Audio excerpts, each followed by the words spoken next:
So while I was on my break a few weeks ago, I kind of been thinking about the entire channel itself. Yes, it's doing well for now, but the Skylanders that I could talk about are finite. And at the moment right now, they are extremely finite, since I'm reaching that point where I don't really know what to put in a video or what to make a video about. And even though I always have the Return to Skyland series, that takes a ton of time and a ton of effort. So while I was on my break, I decided that it would be a good idea to play the Master Chief Collection to try and figure things out, as playing video games has always helped me get my thoughts together. And while I was in the middle of playing Halo 2, I would pick up an energy sword. I don't exactly remember what level this was or what exactly I did to get it, but as I picked it up, the most cursed idea came to mind. What if the Master Chief was a Skylander? As a matter of fact, who else could I make a Skylander? There are so many different characters, species, and hell, even factions that I could possibly translate into Skyland somehow from Halo alone. And as I thought about it, I was able to think of a few more characters I could possibly turn into Skylanders. And it's also a pretty good exercise in creativity that doesn't take me a few months.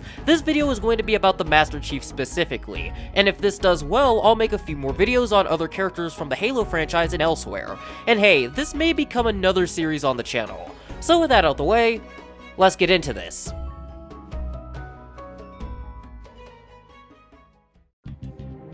Now, before I get into making Master Chief a Skylander, I think that it's best that we talk a little bit about the Spartan's backstory. And we aren't going to get into any insane specifics like I do for the Skylanders, because that would just be the entire video, and I remember what happened the last time I did that, so it's going to be more of a really brief rundown on the basics. Master Chief, also known as John 117, is one of the last remaining Spartan 2 super soldiers of the UNSC. He wasn't the fastest of the Spartan 2s, and he wasn't the strongest, but he had three things that made him stand out. He was a natural leader, he was more of a jack of all trades, and he is beyond lucky. He's not only fought and butchered the ranks of the Covenant, highest and lowest by the thousands, but he's also fought the likes of the Didax Prometheans and the space plague known as the Flood. But he didn't do all of that by himself. He was not only supported by his AI ally named Cortana, well, at least until Halo 4, but he also dons the Mjolnir armor, which amplifies his strength and speed more than it already was. And with all of that set up, let's actually talk about how to make him a Skylander.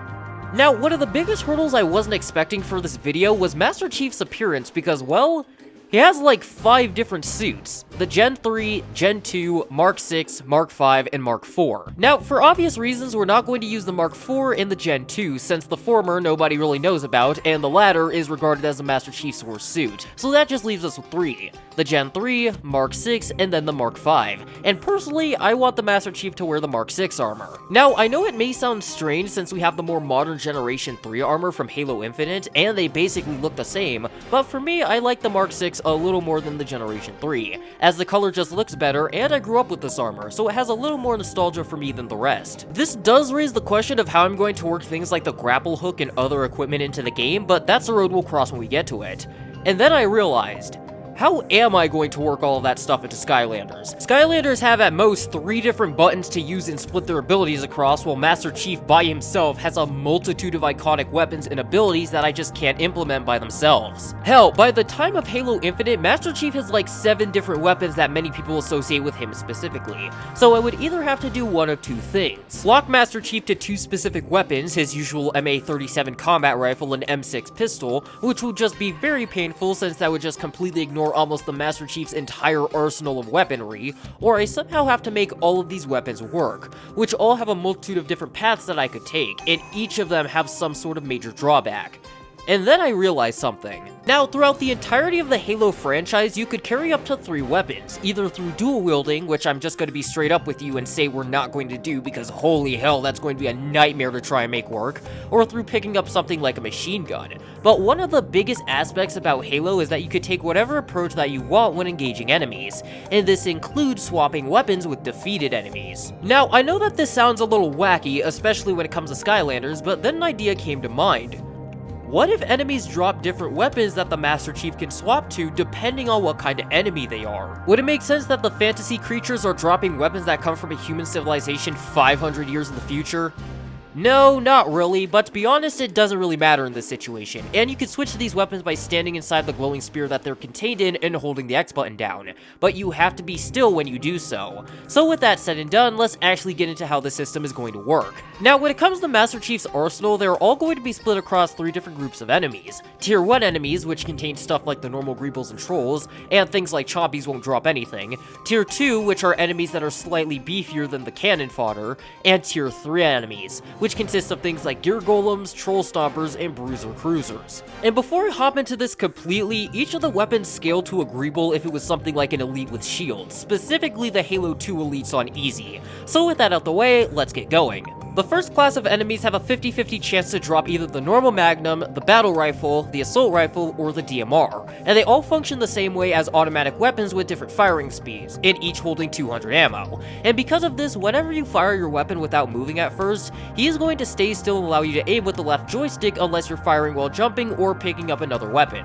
The second class of weapons, which now has a 25% chance of dropping, consists of the more fun stuff, which all need a lot more explaining on how they work. The Hydra is a lock-on rocket launcher that automatically locks onto enemies and fires a small explosive that doesn't do that much damage, basically holding you over until you get to the rocket in the higher tier and knocking enemies back. The next weapon in the tier is the shotgun, which fires 5 bullets at once, but they don't have good range compared to everything else, so it requires you to get up close and personal to your opponents for it to be effective, and it carries a chance of knocking enemies back as well. The sniper rifle is the complete opposite of the shotgun, however, as its range is infinite and it can shoot a single high damage bullet that can go through enemies and objects. And funnily enough, this is the first and hopefully only weapon that I had issues implementing, since I realized it would be incredibly unfun if you fired it like other weapons. As it has only 30 shots, you can only fire a single bullet every second, and it would be far too easy for the player to miss their shots with this gun than the others. So instead of firing it normally, you have to hold down the X button to aim and release it to fire. And to help the player aim, we'll give it a red laser sight like Spy Rise's secondary. The next weapon in the tier is the dual SMGs that hold 300 ammo, which are a slightly faster and weaker version of the assault rifle,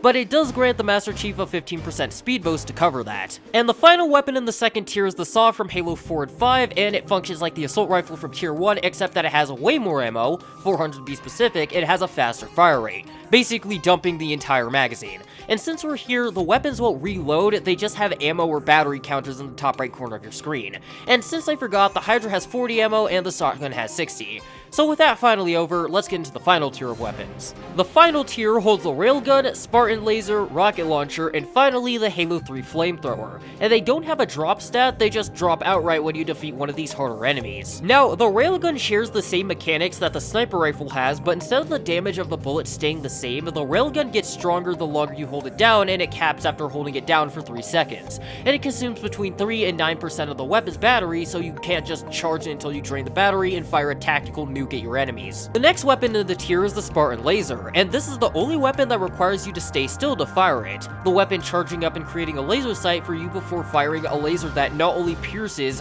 but does a crap load of damage to your enemies. The major drawback? You can only fire it 3 times before you have to hunt for a new weapon. The Flamethrower does exactly what you think it does, basically being an automatic shotgun that does way less damage per quote-unquote shot, but the closer an enemy gets to the front of the flamethrower, the more damage will be dealt to them, making it a high-risk, high-reward weapon. But it does slow you down by 15%, and it consumes 15% of its quote-unquote battery per second. And finally, the rocket launcher is the strongest weapon in the tiers, and because of that, it only has 8 shots, so you have to aim wisely. But to compensate, it does a high amount of damage to anything in the rocket's explosion radius. Now, I know at this point you might be wondering what happens if you run out of ammo, or if the enemies get really damn close since most of the weapons don't stun, but you can melee with each weapon you carry in a small 2-hit combo by using the B button. The last thing I really need to cover is Master Chief's shields and his equipment, which you can use and pick up like the weapons by using the Y button, which are all upgrades in and of themselves. So with that out the way, let's get to talking about them. When it comes to his first 4 upgrades, the first 3 are all either upgrading his damage, upgrading his health, or giving him his passive energy shield, which is rather weak,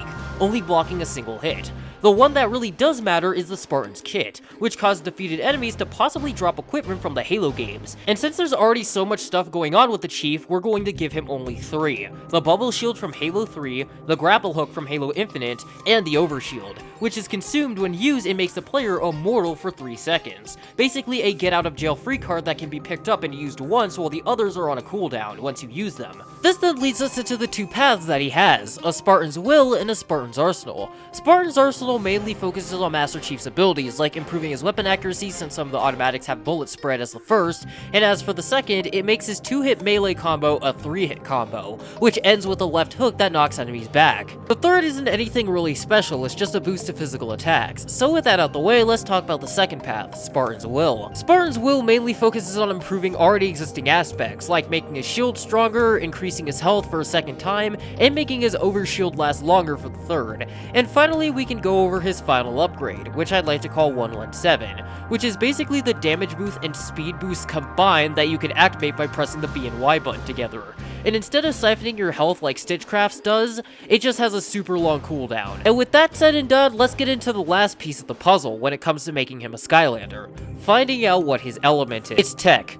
There's literally no arguing against it, it's tech. He is literally wearing one of the most technologically advanced suits that humanity has ever created in his universe, and has a robot lady in his head that calls him Stud Muffin. There is no arguing against it. I know that Master Chief as a Skylander is rather overpowered, and there's a couple of things I could have done a little more and gone more in depth on, but this is just the first video, and I can always come back to the Master Chief when I need to.